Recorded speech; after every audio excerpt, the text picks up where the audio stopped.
Hello friends, myself Suman Kahandar, working as a assistant professor from KK Bhag Institute of Engineering Education, Nasik.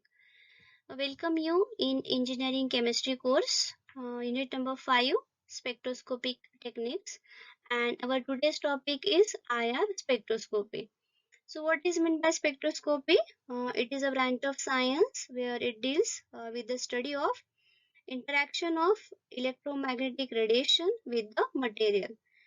Spectroscopy, it is a powerful tool for the analysis of molecule where we use the information of observed radiation, scattered radiation or the emitted radiation.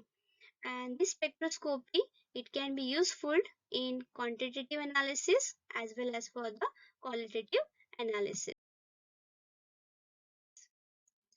Now, these are the few types of the spectroscopy. First one is UV visible spectroscopy. In the UV visible spectroscopy, we uses the electronic transitions for determining the bonding pattern, means it is having the conjugated systems or not.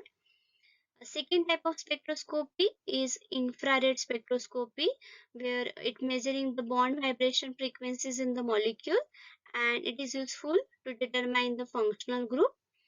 The third type of spectroscopy is NMR, or we can say a nuclear magnetic resonance. So it will be giving the information that how many hydrogen is there in the compound as well as which type of functional group present. And the fourth type of spectroscopy, that is a mass spectrometry. So it fragments the molecule and determine the molecular mass. So it will give you the information about the molecular weight of the compound as well as the functional group. So here we can define spectroscopy. It is a technique. It is used to determine the structure of the compound by the study of interaction between the material or matter and the electromagnetic radiation. So these are the few electromagnetic radiations which when going to react with the analyte, we'll get the different type of the spectrophotograph. For example, if it is UV visible radiations going to react, it leads to the excitation of the electron, and the spectrum which is obtained in this case is UV visible spectrum. If the radiations is IR, so it is going to react with the analyte. There is some vibrational changes is there, and the spectrum which obtained in this case is a IR spectrum. And the third one, that is a radio frequency, are going to react with the analyte, so it causes a spin rotational changes, and whatever the spectrum is obtained, that is the NMR spectrum. So this is the instrument which is used to determine the functional group of the compound, which is called as the IR spectrophotometer.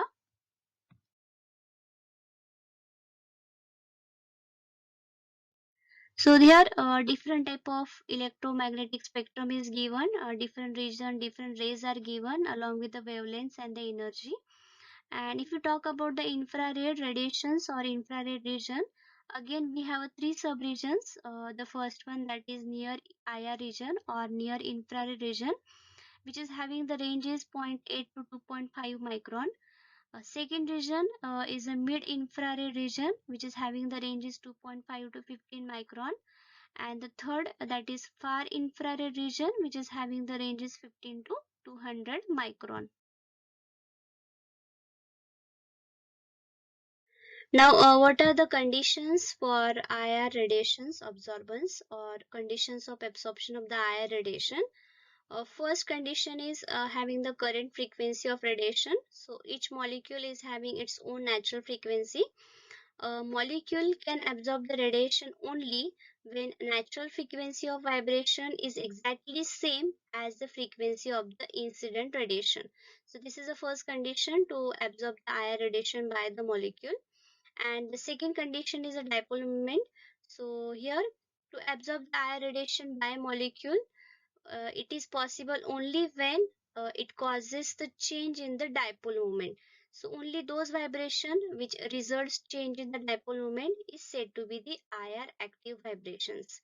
For example, if a symmetrical molecule like hydrogen, chlorine, oxygen, as they do not have any dipole moment because it is completely symmetrical molecule, so it is said to be IR inactive molecule, while HCl, which is asymmetrical, which is having some dipole moment, it is said to be the IR active molecule. So if above condition are not met, no absorption can occur. So we can say or we can conclude not all the bonds which is present in the molecule are capable of absorbing the IR radiations or the IR energy. Now we'll see about the molecular vibrations. It is divided into two types. First one, that is a stretching vibrations, and the second is a bending vibration. So in the stretching vibrations, so it involves change in the internuclear distance, while in case of bending vibration, it involves change in the bond angles. A stretching vibration again having two types. First one, that is a symmetrical, and the second is a asymmetrical type. Well, in case of bending, we have a four subtypes like scissoring and rocking, which are considered as in plane vibrations. And next is twisting and wagging, which is considered as out of plane vibrations. Now we'll talk about stretching vibration, which involves change in the internuclear distance. So first one is a symmetrical stretching vibration. So this will be involves a movement of the atom with respect to the particular atom is in the same direction. So if you see, it is a completely symmetrical type of stretching vibrations is in the same direction here. A second one, that is asymmetrical stretching vibration. So if you see here, this will be involves a movement of atom with respect to this particular atom is in the same plane, but it is not in the same direction. It is having the asymmetrical type of the stretching vibrations.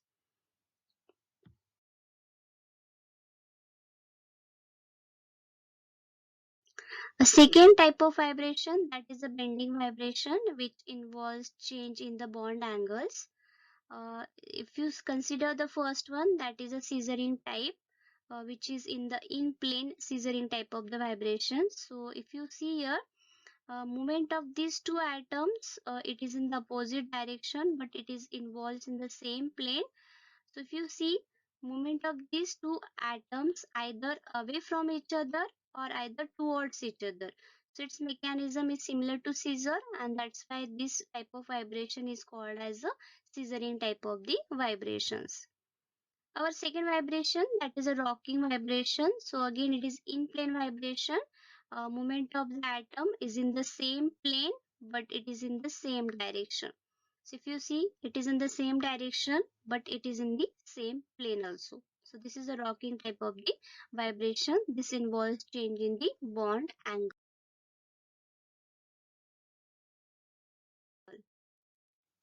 In the bending vibration, third vibration, that is a wagging type, which is considered as the out of plane. It is not in the same plane.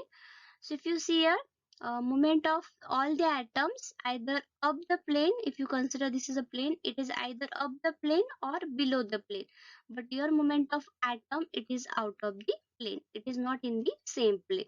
That is a wagging type of the vibrations.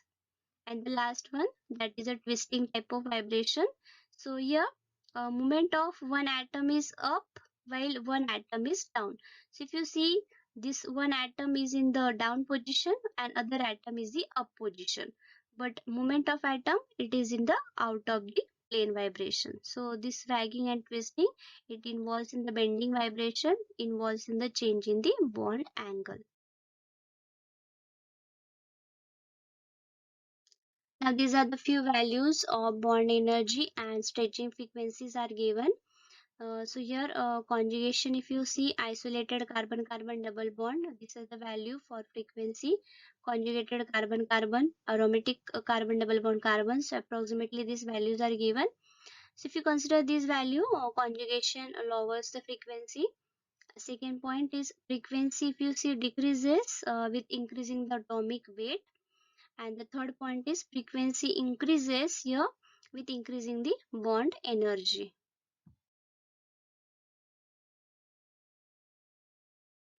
Now let us talk about applications of this IR spectroscopy. So it is useful for identification of substances for comparing the spectrums. Here no two samples will be having the identical IR spectrum, but only criteria is sample and reference must be tested in some identical conditions like physical state, temperature and solvent.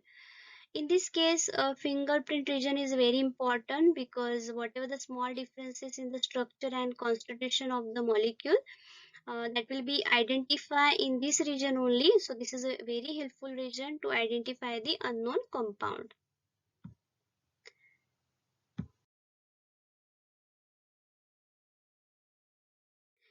Detection of impurities also can be found out by using the IR spectroscopy by comparing the sample spectrum with the spectrum of some pure reference compound, for example, ketone impurity in the alcohol. That also we can identify by using the IR spectrum.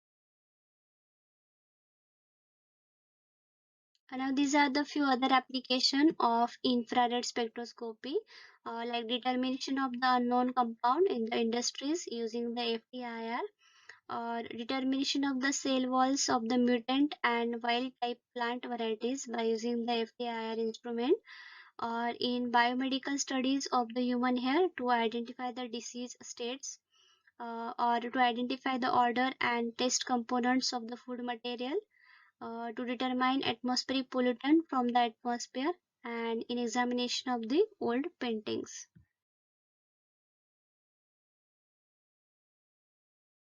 Thank you.